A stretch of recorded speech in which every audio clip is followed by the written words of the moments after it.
कौन सी पार्टी के नेता क्या बोले, कौन सी राजनीतिक पार्टी ने क्या अहम फैसला लिया, विविध स्टेट में इलेक्शन क्या माहौल चल रहा है, ये सभी कुछ जानकारी के देने के लिए मैं फिर से हाजिर हुआ हूं। मैं तपस्वी आचार्य एक अनोखे बुलेटिन के साथ जिसका नाम है समाचार का सच। आप देख रहे हैं राष्ट्र प्रथम। स्वागत है आप सभी का इस स्पेशल बुलेटिन में। और ये स्पेशल न्यूज़ बुलेटिन में मैं क्या करूंगा ये पहले बता दूं तो स्टेट के सभी कुछ जो न्यूज़पेपर होते हैं, न्यूज़ पोर्टल होते हैं, उसमें जो भी न्यूज़ दिया जाता है वो न्यूज़ को किस तरीके से आपकी तरफ दिखाया गया है, किस एंगल से वो न्यूज़ को आपको दिया हुआ है, उसके ऊपर हम लोग थोड़ा बहुत एनालिसिस करेंगे, थोड़ा बहुत आकलन करेंगे और आपको दिखाएंगे समाचार का सच। तो सबसे पहले स्टार्ट करते हैं दिल्ली से। प्रधान सेवक नरेंद्र मोदी की बात करनी है। सबसे पहले बात करेंगे प्रधान सेवक नरेंद्र मोदी की। गुजरात में अभी इलेक्शन का माहौल चल रहा है। प्रधान सेवक नरेंद्र मोदी 2 दिन की यात्रा पे है और वो भी अपने देश में, अपने स्टेट के वहां पर चल रहे हैं, गुजरात में चल रहे हैं। तो संदेश न्यूज़पेपर कुछ लिख रहा है, वो डिटेल में सबसे यहां पर पढ़ूं तो एक डिटेल कुछ ऐसी है कि नरेंद्र मोदी जो अभी सभा संबोधन कर रहे हैं 2 दिन से, उसमें कुछ वो ऐसा बोले कि सब लोगों को हंसी रुक नहीं पाई। डिटेल कुछ ऐसी है और प्रधान सेवक नरेंद्र मोदी इस तरीके से बोले कि व्रत में सूरत आना कठिन है। ऐसा क्यों बोले और क्यों लोग हंस पड़े, वो डिटेल में यहां पर पढ़ूं तो व्रत में सूरत आना कठिन है, हंसते हुए प्रधान सेवक नरेंद्र मोदी ने कुछ ऐसी बात बताई। डिटेल कुछ ऐसी है कि खूब लगे ठहाके। प्रधान सेवक नरेंद्र मोदी करीब 29,000 करोड़ रुपीस की सौगात लेकर गुजरात आए हैं 2 दिन के दौरे पर। तो पीएम नरेंद्र मोदी ने 2 दिन की दौरे की शुरुआत में सूरत की कई जगह पर उन्होंने 3400 करोड़ रुपीस का वहां पर प्रोजेक्ट की एक जनता को जानकारी दी। वो जानकारी इसलिए दी क्योंकि इलेक्शन का माहौल चल रहा है। प्रधान सेवक नरेंद्र मोदी करीब 29,000 करोड़ रुपीस की सौगात लेकर गुरुवार और फ्राइडे मींस थर्सडे वहां पर अभी आज गुजरात में है। तो पीएम मोदी ने 2 दिन के दौरे में उद्घाटन कई सारे किए। और साथ ही मैं बता दूं कि पीएम नरेंद्र मोदी ने इस दौरान सूरत को श्रम का सम्मान करने वाला शहर बताया और उसके साथ वो ऐसा कुछ बोले कि दुनिया के सबसे तेज गति के विकास करने वाले शहरों में इसकी चर्चा होती है, सूरत की गिनती होती है। इसी दौरान पीएम नरेंद्र मोदी ने हंसते हुए ये भी बताया कि क्या व्रत में सूरत आना इतना मुश्किल होता है। पीएम मोदी ने भाषण की शुरुआत में लोगों को नवरात्रि की शुभकामना दी और सूरत की जो वहां पर प्रख्यात वानगी है, यहाँ पर वो खाना सूरत का है, उसके लिए उन्होंने बताया कि नवरात्रि में सूरत आना बहुत ही कठिन है। क्योंकि आपको बता दें कि पूरे 9 दिन नवरात्रा रखते हैं पीएम नरेंद्र मोदी। तो डिटेल कुछ ऐसी है कि सूरत आना आनंददायक आना अच्छा लगता है, लेकिन नवरात्रि का व्रत चलते रहा तो तब सूरत आना कठिन लगता है। ऐसा कुछ हंस के वो बोले। सूरत आओ और सूरती खाना खाए बिना जाओ तो वो कैसा लगेगा, इस तरीके से उन्होंने एक डिटेल दी और वो ऐसा संबोधन में बोले तो सब लोगों की हंसी रुक नहीं पाई। इसी दौरान प्रधान सेवक नरेंद्र मोदी हंसते रहे और हजारों लोगों की भीड़ एक साथ ठहाका लगाया। सूरत की खास बातों की जिक्र करते हुए प्रधान सेवक नरेंद्र मोदी ने ऐसा कुछ कहा कि हिंदुस्तान की बात उन्होंने की, एक हिंदुस्तान की डिटेल की कि हिंदुस्तान का कोई प्रदेश ऐसा नहीं होगा जिसके लोग सूरत की धरती पर ना रहते हो। ऐसी कुछ डिटेल दी। और वहां पर संदेश और गुजरात समाचार ने जो लिखा है वो मैं यहां पर पढ़ूं तो एक प्रकार से यह मिनी हिंदुस्तान है, ऐसा एक स्टेटमेंट भी सामने आया और सभी न्यूज़पेपरों ने इसका फ्रंट पेज हेडिंग बनाया। विविध सोशल मीडिया पे भी ये न्यूज़ वायरल हुए क्योंकि काफी कुछ सब लोगों को हंसाया नरेंद्र मोदी ने। सूरत की सबसे बड़ी खासियत यह है कि यह शहर श्रम का सम्मान करने वाला शहर है। यहाँ टैलेंट की कद्र होती है और प्रगति की आकांक्षा पूरी होती है, ऐसा बोले प्रधान सेवक नरेंद्र मोदी सूरत के बारे में और सूरत के लोगों के बारे में। आगे बढ़ने का एक सपना साकार होते हुए यहाँ पर जो सबसे बड़ी बात का विकास की दौड़ में पीछे छूटे जाता है, यह शहर उसे ज्यादा मौका देता है, ऐसा बोले प्रधान सेवक नरेंद्र मोदी। इसी के साथ उसका हाथ थामकर आगे ले जाने का प्रयास हम लोग करते हैं। सूरत की यही स्प्रिंट आजादी की अमृत काल में विकसित भारत के लिए बड़ी बड़ी सी प्रेरणा है, ऐसा स्टेटमेंट दिया उन्होंने। रोड शो में उमड़ा जन सैलाब और साथ ही साथ प्रधानमंत्री नरेंद्र मोदी ने सूरत में एयरपोर्ट के कार्यक्रम स्थल का रोड शो वहां पर जो दिखाया हुआ है वो 2 दिवसीय दौरे के तहत वहां पर गुरुवार को यहां रोड शो किया। मीन्स कल उन्होंने वहां पर सूरत में रोड शो किया था।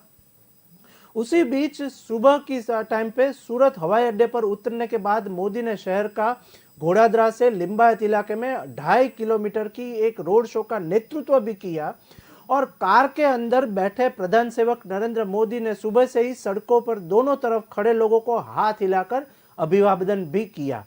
डिटेल कुछ ऐसी न्यूज़पेपरों ने और वहां पर न्यूज़ चैनलों ने वायरल की है कि सुबह से ही उनके स्वागत के लिए लोग सड़क के किनारे खड़े हुए दिखे।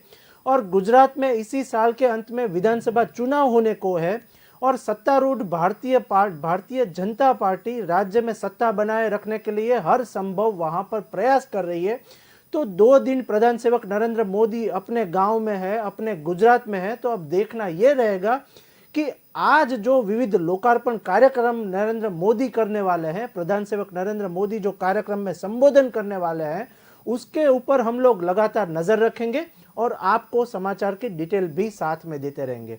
अब बात करते हैं दूसरे न्यूज की तरफ। अब बात करते हैं दिल्ली की। एक बात करें तो अशोक गहलोत, कांग्रेस की एक बात करनी है और अशोक गहलोत की मुश्किल के बारे में बात करनी है।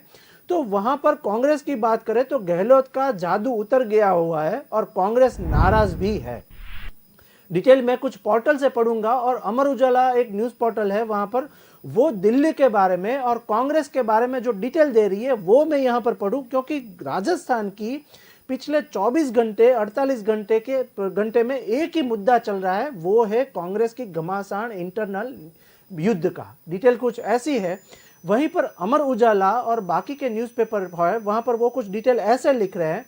वहां पर डिटेल ऐसी आई कि गहलोत का जादू उतर गया, अध्यक्ष ही आते आते रह गए। डिटेल ऐसी है कि अध्यक्ष ही आते आते रह गए, मुख्यमंत्री भी रहेंगे या हटाए जाएंगे वो भी एक सबसे बड़ा क्वेश्चन मार्क चल रहा है। और वहां पर जो न्यूज पोर्टल है या फिर वहां की न्यूज चैनल है वो क्वेश्चन मार्क वही दिखा रहे हैं कि राजस्थान के सीएम या फिर रहेंगे अशोक गहलोत या अब हटाए जाएंगे।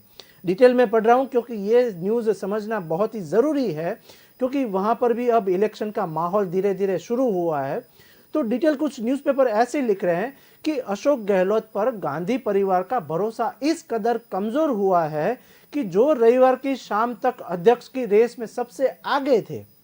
डिटेल कुछ ऐसे लिख रहे हैं कि अशोक गहलोत वो रविवार की शाम तक अशोक गहलोत जो है वो अध्यक्ष की रेस में सबसे आगे थे, वह अब उसके रेस से आउट हो गए हैं। यही नहीं, अब तो सीएम पद को लेकर भी संशय स्थिति पैदा हो गई है कि अशोक गहलोत वहां पर कांग्रेस के जो नेता है, कांग्रेस के सीएम है राजस्थान में, तो वो अब सीएम रहेंगे या नहीं। भरोसे की कोई उम्र नहीं होती, हमेशा बना रहना सकता है और बन रहना सकता है और पल में टूट भी सकता है। ऐसी कुछ डिटेल लिखी है न्यूज़पेपर ने। इसके बारे में दैनिक भास्कर जो लिख रहा है वो मैं यहाँ पर पढ़ूं तो अशोक गहलोत और गांधी परिवार के बीच भरोसे का जो रिश्ता था वह कुछ पल के लिए गलतियों में ही टूटता दिख रहा है। और अशोक गहलोत पर गांधी परिवार का भरोसा इस कदर कमजोर हुआ है कि रविवार को शाम तक अध्यक्ष की रेस में वो सबसे आगे थे, वो अभी पूरे पीछे हो गए। डिटेल कुछ ऐसी है कि सोनिया गांधी के वहां पर करीबियों में रहे वहां पर अशोक गहलोत को बुधवार से ही मिलने के लिए लाइन में लगना पड़ा और मुश्किल से उनको टाइम दिया गया सोनिया गांधी से मिलने के लिए। इसके बीच यही नहीं, बाहर निकले तो चेहरा उतरा हुआ था और अंदाज माफी वाला था। डिटेल कुछ ऐसी है, वहां पर जो न्यूज वायरल हुई है और उनका अशोक गहलोत का एक वीडियो भी वायरल हुआ है, वो मैं आपको दिखाऊं तो मीडिया से बात करते हुए अशोक गहलोत ने इसकी पुष्टि भी कर दी है। उन्होंने विधायक की बगावत को लेकर वहां पर सरेंडर वाला एक रवैया अपनाया और रवैया दिखाया लोगों के सामने, मीडिया के सामने। वो रवैया दिखाते हुए कहा कि इससे इतना मैं आहत हूं कि बता नहीं सकता। वहां पर अशोक गहलोत कुछ ऐसा बोले कि इस घटना से मैं इतना आहत हूं कि मैं बता नहीं सकता। वहां पर इसी के साथ मैं गांधी परिवार से माफी मांगता हूं और माफी मांगी है। मैं दुखी हूं कि एक लाइन में प्रस्ताव पारित करने की एक दशकों से चल रही आ रही परंपरा पहली बार टूट गई है। डिटेल कुछ ऐसी वो बोले कि इसके साथ ही अशोक गहलोत ने कह दिया कि मैं अध्यक्ष पद के पर चुनाव लड़ने के लिए तैयार था, लेकिन जो घटना पिछले दिनों हुई है राजस्थान में मेरे विधेयकों से लेके या मेरे एमएलए ने जो वहां पर घटना की है, उससे मैं बहुत ही दुखी हूं और इसके जिम्मेदार वो खुद अपने आप को मानते हैं।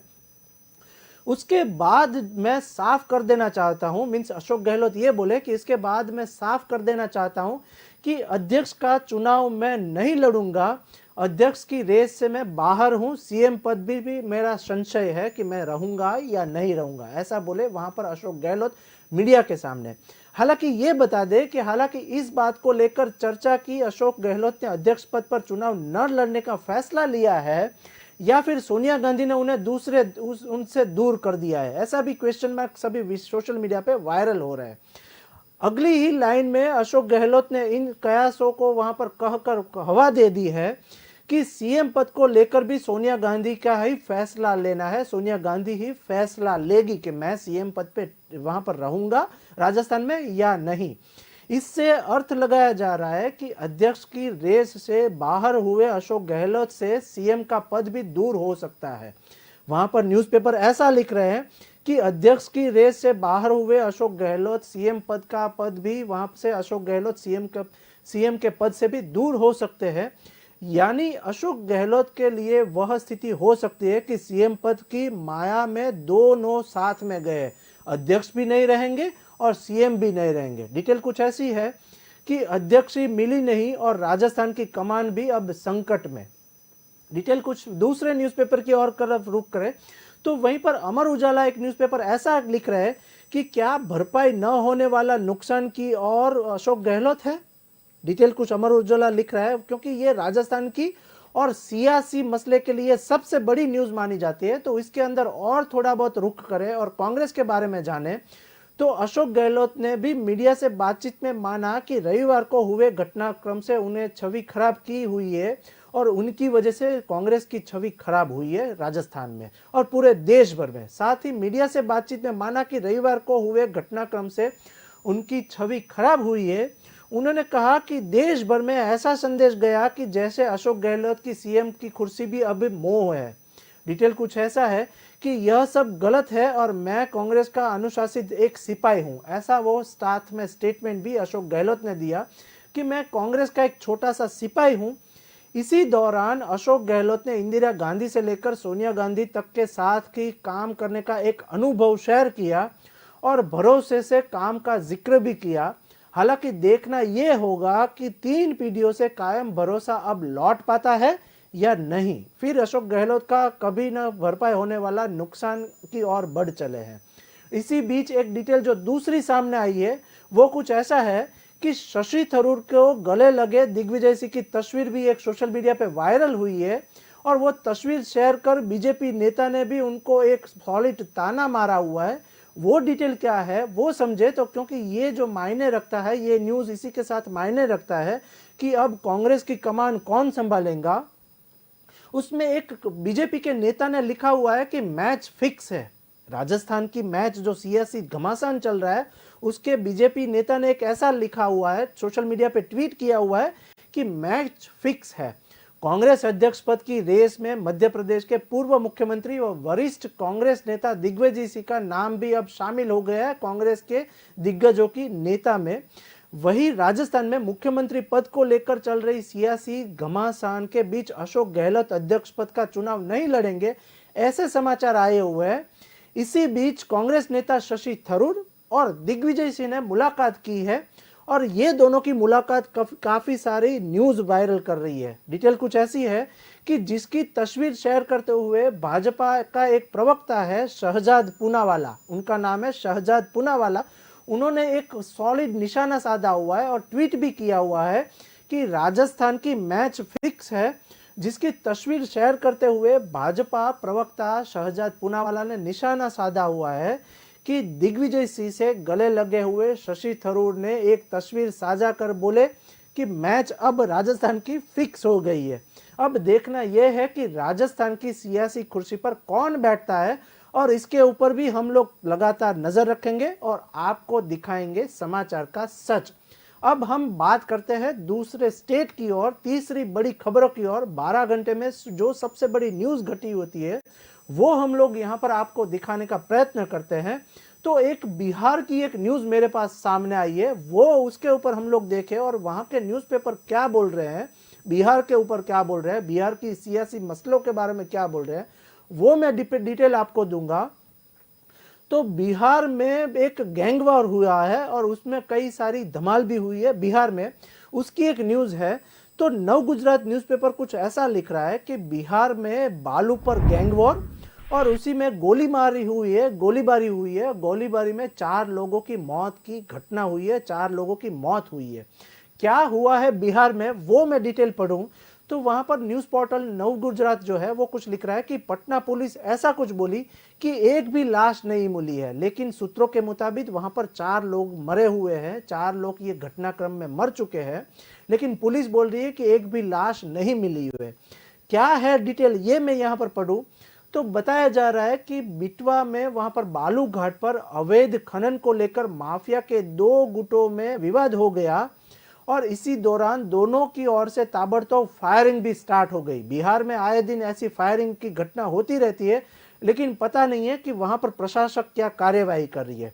बिहार की राजधानी पटना से ये सबसे बड़ी खबर है कि जिले के बिहटा में बालू के अवैध खनन को लेकर कई राउंड की गोली चलने की एक खबर सामने आई है। इसी बीच डिटेल कुछ ऐसी है कि चर्चा है कि इस गैंग वॉर में 4 के मारे जाने की आशंका है और 4 के मारे जाने की चर्चा भी है। 4 व्यक्ति वहां पर मरे हुए हैं और पटना में एसपी डॉक्टर मनजीत सिंह ढिल्लों ने बताया कि फिलहाल गोलीबारी में किसी की हताहत होने की पुष्टि नहीं हुई है और पुलिस मौके पर गई, लेकिन कोई लाश वहां पर नहीं मिली है। डिटेल कुछ ऐसी है कि अन्य जगहों पर तलाशी अभी जारी है, लेकिन बताया जा रहा है कि बिहार में आए दिन ऐसी घटना होती रहती है, गोलीबारी होती रहती है, लेकिन बिहटा के का अमनाबाद बालू घाट पर अवैध खनन को लेकर एक माफिया के 2 गुटों के बीच एक विवाद हो गया और वहां पर अमनाबाद बालू घाट पर अवैध खनन को लेकर माफिया के 2 गुटों में विवाद ऐसा हुआ कि वहां पर तुरंत गोलीबारी हो गई। इसी दौरान दोनों से ताबड़तोड़ फायरिंग की गई और गोलीबारी में बहुत देर तक वहां पर चलती रही। टीवी रिपोर्ट्स के अनुसार बताए तो कुछ लोगों ने गोली के लगने की खबर भी दी है और उसमें 4 लोगों की मृत्यु की भी आशंका जताई जा रही है। अब यहाँ पर देखना यह होगा कि वहां का प्रशासक जो है, वहां के पुलिस है, वो क्या कार्यवाही करती है और ये नज़र जो है वो लगातार बनी रहती है और विविध न्यूज़पेपर पे भी ये न्यूज़ बनती रहती है। अब एक चौथे न्यूज की तरफ करें और आम आदमी पार्टी की एक मैं न्यूज सुनाने जा रहा हूं, वो भी मनीष सिसोदिया के बारे में एक न्यूज जो सामने आई है उसकी डिटेल हम लोग जाने, क्योंकि ये घटना भी 12 घंटे की सबसे बड़ी मानी जाती है मनीष सिसोदिया की। डिटेल कुछ ऐसी है कि मनीष सिसोदिया जो है वो दिल्ली के डेप्यूटी सीएम है, उसके बारे में एक डिटेल मैं बोलूं और वहां पर जो टाइम्स नाउ ने एक न्यूज पोर्टल जो है उसने एक डिटेल दी है, वो न्यूज दिया हुआ है, उसके बारे में मैं न्यूज़ पढ़ूं और थोड़ा बहुत एनालिसिस करें। तो मनीष सिसोदिया दिल्ली के डेप्यूटी सीएम की बात करनी है तो वहां पर दिल्ली में आई शिक्षा की क्रांति से बढ़ा बच्चों का आत्मविश्वास, ऐसा कुछ मनीष सिसोदिया ने वहां पर स्टेटमेंट दिया हुआ है। वहां पर बच्चों का आत्मविश्वास बढ़ा है, वहां पर शिक्षा में नई क्रांति आई हुई है, ऐसा कुछ बोल रहे हैं मनीष सिसोदिया। क्यों ऐसा बोले उसके बारे में कुछ जानकारी ले हम लोग। तो सिसोदिया बोले कि सिर्फ रोजगारी पाना लक्ष्य नहीं है, राजधानी दिल्ली में रोजाना सुबह स्कूल की विजिट कर बच्चों व शिक्षकों के मिलकर अपने दिन की शुरुआत करते हुए उप मुख्यमंत्री ने बच्चों के साथ संवाद भी किया दिल्ली में। तो मनीष सिसोदिया ने बच्चों के साथ डिस्कशन किया, संवाद किया और दरअसल मनीष सिसोदिया ने वहां पर एक खेड़ा खुर्द में एक सुबह 7 बजे मॉर्निंग वॉक के दौरान वहां पर असेंबली में एक डिटेल सामने आई है और असेंबली में शामिल होकर बच्चों के साथ बातचीत की है। इसी दौरान उन्होंने हैप्पीनेस करिकुलम का एक एंटरप्रेन्योरशिप माइंडसेट करिकुलम और साथ ही साथ देशभक्ति करिकुलम को लेकर उनके अनुभव शेयर किए बच्चों के साथ और अनुभव और उनको बच्चों की जिंदगी में आए बदलाव को उन्होंने जानने की कोशिश की। वहां पर इसी मौके पर सिसोदिया ने कहा कि दिल्ली में आई शिक्षा क्रांति की सबसे बड़ी एक उपलब्धि है और ये उपलब्धि जो आई है वो आपके आने से हुई है, मीन्स आपकी सरकार दिल्ली में बनी है, उसके बाद ही बच्चों को ये उपलब्धि मिली है, ऐसा कुछ वो बोलना चाह रहे थे। डिटेल कुछ ऐसी है कि इसके साथ ही उन्होंने कहा कि हमारे बच्चों का आत्मविश्वास बढ़ा है। डिटेल में कुछ ऐसा वो बोले कि बच्चों का आत्मविश्वास दिल्ली की स्कूलों में बढ़ा है और बच्चे ने न केवल अपनी करियर को बेहतर बनाने का सपना देखा है, साथ ही में बल्कि भविष्य में कुछ ऐसा करना चाहते हैं बच्चे लोग कि जिससे देश में बदलाव आ सकता है और देश की तरक्की की राह पर आगे बढ़ सकता है। ऐसा बोले Manish Sisodia, deputy CM Delhi. Detail कुछ आगे पढ़े तो क्योंकि वहां पर ये अब तक की सबसे बड़ी न्यूज है, तो सिसोदिया ने संवाद के दौरान बच्चों से पूछा कि स्कूल की नई शानदार बिल्डिंग बनने, पढ़ने और पढ़ाने के तरीके में आप बदलाव लाना कुछ चाहते हैं, या तीनों माइंडसेट करिकुलम से उनकी जिंदगी में क्या बदलाव आया हुआ है। तो इस पर जवाब देते हुए बच्चों ने ये कहा कि हमारा स्कूल अब किसी बड़े प्रोफेशनल प्राइवेट स्कूल जैसा दिखता है और हम अब स्कूल में आना ज़्यादा अच्छा लगता है, हमें स्कूल में आना ज़्यादा अच्छा लगता है और हम ज़्यादातर समय जो बिताते हैं वो स्कूल में बिताते हैं। ऐसा वहाँ पर बच्चे ने जवाब दिया, वो भी मनीष सिसोदिया को। वही इससे बच्चे का कॉन्फिडेंस वहाँ पर बढ़ा हुआ दिखा और हम सरकारी स्कूल में पढ़ने वाले बच्चे भी भविष्य में बहुत अच्छा कर सकते हैं, ऐसा कुछ स्टेटमेंट भी सामने आया हुआ है। ये स्टेटमेंट को विविध न्यूज़ पोर्टल ने वायरल किया हुआ है क्योंकि वहाँ पर जो बच्चे लोग बोल रहे हैं और उनका जो कॉन्फिडेंस दिख रहा है वो सभी कुछ न्यूज़ चैनलों ने वायरल किया हुआ है। हम बड़े सपने देखने लगे हैं और विश्वास है कि हम उसे पूरा कर सकते हैं, ऐसा वहां पर बच्चों ने मनीष सिसोदिया के सामने बोला और एक स्टेटमेंट दिया, क्योंकि हमारे पास भी वो सभी सुविधाएं मौजूद है जो किसी अच्छे स्कूल में होती है। ऐसा वहां पर बच्चों ने स्टेटमेंट दिया और बच्चे वहां पर ऐसा बोले। इस पर उप मुख्यमंत्री ने कहा कि दिल्ली में 7-8 साल पहले तक की सरकारी स्कूलों के बच्चे खुद को देश का भविष्य नहीं मानते थे और उसके साथ उन्होंने उस वाक्य को साझा करते हुए बताया कि कैसे एक सरकारी स्कूल में बच्चे ने जवाब दिया था कि सरकारी स्कूलों में पढ़ने वाले बच्चे का देश में भविष्य नहीं होता है। ऐसा वहां पर 7-8 साल पहले बच्चा बोल रहा था और आज की परिस्थिति देखिए कि बच्चे कितने कॉन्फिडेंस है। ऐसा मनीष सिसोदिया ने एक स्टेटमेंट भी दिया हुआ है। उन्होंने जवाब दिया कि किसी सरकारी स्कूलों में पढ़ने वाले बच्चे देश का भविष्य नहीं होते थे, लेकिन आज सरकारी स्कूल में पढ़ने वाले बच्चे भी आगे कुछ कर रहे हैं, बल्कि प्राइवेट स्कूल में पढ़ने वाले बच्चे देश का भविष्य होते हैं। ऐसा पहले स्टेटमेंट में था, लेकिन अब पूरी पार्टी जो है वो अलग हो चुकी है। इसी बीच जो न्यूज़ आ रहे हैं वो मनीष सिसोदिया देखेंगे कि आगे वो कार्यवाही करते हैं, कौन सी स्कूल में जाके क्या सियासी मसले हल करते हैं। अब एक दूसरे स्टेट की तरफ नजर करें, दूसरे न्यूज़ की तरफ नजर करें तो हम लोग चलते हैं महाराष्ट्र। महाराष्ट्र में भी बीजेपी नेता की एक बात करनी है।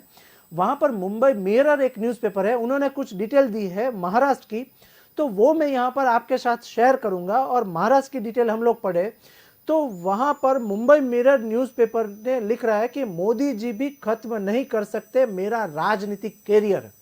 वहां पर अब तक की ये सबसे बड़ी स्टेटमेंट हुई है और वो भी बीजेपी नेता द्वारा, और ये न्यूज़ को वहां के न्यूज़ पोर्टल ने सबसे बड़ा वायरल किया है। सोशल मीडिया पे भी ये जो स्टेटमेंट कोई नेता बोला हुआ है, वो भी बीजेपी के नेता बोले हुए हैं, वो सबसे बड़ा वायरल हुआ है। क्या बोल रहे हैं वहां पर बीजेपी के नेता, उसके बारे में मैं गौर फरमाऊं और वो डिटेल पढ़ूं तो मुंबई मिरर न्यूज़ पोर्टल लिख रहा है कि मोदी जी भी खत्म नहीं कर सकते मेरा राजनीतिक कैरियर, बोली बीजेपी की राष्ट्रीय सचिव पंकजा मुंडे। वहां पर महाराष्ट्र में बीजेपी की एक राष्ट्रीय सचिव है, वो कुछ राष्ट्रीय सचिव ऐसा बोले बीजेपी की कि पंकजा मुंडे उनका नाम है, वो लेडी का, वो महिला का, वो कुछ ऐसा बोले कि मोदी जी भी मेरा राजकीय करियर जो है वो खत्म नहीं कर सकते। क्यों ऐसा बोले और क्यों ये न्यूज़ सोशल मीडिया पे वायरल हुई, उसकी डिटेल में पढ़ रहा हूं। तो वहीं पर बीजेपी की राष्ट्रीय सचिव पंकजा मुंडे महाराष्ट्र के बीड जिले में वहां पर जो अंबोज गोई की आयोजित की गई एक सार्वजनिक रैली में देश के प्रधानमंत्री प्रधान सेवक नरेंद्र मोदी का जिक्र करते हुए चर्चा में आ गई, और जिसके बाद पार्टी के नेता ही उन्हें कुछ बयान पर जवाब देने के लिए वहां पर से अब बच रहे हैं, क्योंकि उन्होंने कुछ ऐसा स्टेटमेंट मीडिया के सामने बोल दिया कि बहुत ही ये न्यूज़ जो है वो वायरल हो गई। डिटेल कुछ ऐसी है कि मंगलवार 27 सितंबर को आयोजित एक रैली में पंकजा मुंडे ने कहा कि अगर उन्होंने लोगों के दिलों और दिमाग में जगह मिलती है, अगर उनको लोगों के दिलों और दिमाग में जगह मिलती है तो प्रधान सेवक नरेंद्र मोदी भी उनका राजनीतिक करियर खत्म नहीं कर पाएंगे। हालांकि आपको बता दें कि पंकजा मुंडे है वो बीजेपी की ही नेता है, लेकिन फिर भी वो ऐसा बोले कि अगर आप लोग मुझे अपने दिल में जगह देते हैं तो नरेंद्र मोदी भी मेरा राजनीतिक करियर जो है वो खत्म नहीं कर पाएंगे। महाराष्ट्र की रैली में उन्होंने कुछ ऐसा बयान दे दिया। अब उसके बारे में क्या प्रतिक्रिया आ रही है वो कुछ मैं थोड़ी डिटेल आपको बताऊं तो भाजपा की राष्ट्रीय सचिव पंकजा मुंडे का यह बयान तब सामने आया जब पूरे महाराष्ट्र में एक पखवाड़े के लिए पीएम मोदी के जन्मदिन का समारोह मनाने का एक फैसला किया गया। वहां पर पूरा जो पखवाड़ा है वहां पर पीएम नरेंद्र मोदी का जन्मदिन का समारोह मनाने का फैसला किया गया। इसी बीच पीएम मोदी के जन्मदिन से जुड़े कार्यक्रम के दौरान पंकजा मुंडे ने ट्यूसडे और वेडनेसडे को काफी सारी सभा संबोधी। उसमें जनसभा को संबोधित करते हुए कुछ ऐसा बोले कि रैली को संबोधन करते हुए पंकजा मुंडे ने कहा कि अगर मैं लोगों के दिमाग में रहती हूं या दिल में रहती हूं तो उसी के साथ मोदी जी भी मेरा राजनीतिक करियर खत्म नहीं कर पाएंगे। कांग्रेस पार्टी में वंशवाद की राजनीति चल रही है। हालांकि मोदी जी वंशवाद के शासन को खत्म करना चाहते हैं और वो खत्म करने पे तुले हुए हैं। मुंडे ने आगे ये भी कहा कि मैं राजनीतिक परिवार से हूं, लेकिन अगर मैं आपके दिल में हूं, मीन्स के लोगों के दिल में हूं, तो नरेंद्र मोदी भी मेरा राजनीतिक करियर खत्म नहीं करेंगे। अब देखना यह होगा कि भाजपा के जो वहां पर प्रधान सेवक नरेंद्र मोदी है उसके पास ये न्यूज़ पहुंचती है या नहीं पहुंचती है और भाजपा के आला कमान इसके ऊपर क्या कार्यवाही करते हैं ये भी हम लोग नज़र रखेंगे। लेकिन इसी बीच एक दूसरे न्यूज़ की तरफ मैं बढ़ाना चाहूँगा और दूसरे न्यूज़ भी आपको दिखाना चाहूँगा। वो है अब तक की सबसे बड़ी भारत जोड़ो यात्रा की। कांग्रेस जो है राहुल गांधी भारत जोड़ो यात्रा में जुड़े हुए हैं और इसी के सामने एक न्यूज़ जो सामने आई है वो मैं यहाँ पर आपके साथ शेयर करना चाहूँगा। क्या है वो न्यूज़ वो मैं बताऊँ, राहुल गांधी जी के बारे में बताऊँ कि वो क्या बोल रहे हैं। तो इसी बीच हिंदुस्तान समाचार कुछ डिटेल लिख रहा है वो मैं यहाँ पर पढ़ूंगा। तो वहां पर पद यात्रा में शामिल लोगों ने एक क्वेश्चन पूछा राहुल गांधी को और वो भी क्वेश्चन पूछा वो सोशल मीडिया पे सबसे बड़ा वायरल हुआ है 12 घंटों में। वहां पर हिंदुस्तान टाइम्स और साथ ही में एक न्यूज़पेपर है दैनिक जागरण, उन्होंने कुछ डिटेल लिखी है कि पद यात्रा में शामिल लोगों ने पूछा कि इसके बाद की रणनीति क्या होगी। ऐसा राहुल गांधी को किसी छात्रा ने वहां पर पूछा कि पदयात्रा में शामिल लोगों ने पूछा कि इसके बाद रणनीति क्या होगी। तो राहुल गांधी कुछ ऐसा बोले कि मैं सिर्फ यहाँ पर लोगों को मिलने के लिए आया हूं, मैं किसी रणनीति बनाने के लिए यहाँ पर नहीं आया हूं। तो वो बोले कि मुझे आगे की रणनीति मुझे नहीं पता है, मैं तो सिर्फ ये पद यात्रा कर रहा हूं सिर्फ और सिर्फ भारत के लोगों को मिलने के लिए और भारत के लोगों की समस्याओं को जानने के लिए। तो मित्रों ये था समाचार का सच। ये समाचार में हम लोग आपको दिखाते हैं पूरे देश भर में हो रहे घटनाओं के बारे में और साथ ही साथ पूरे देश भर के समाचार के बारे में। इसी बीच मैं आज रजा लूंगा, कल फिर से मिलेंगे। नमस्कार।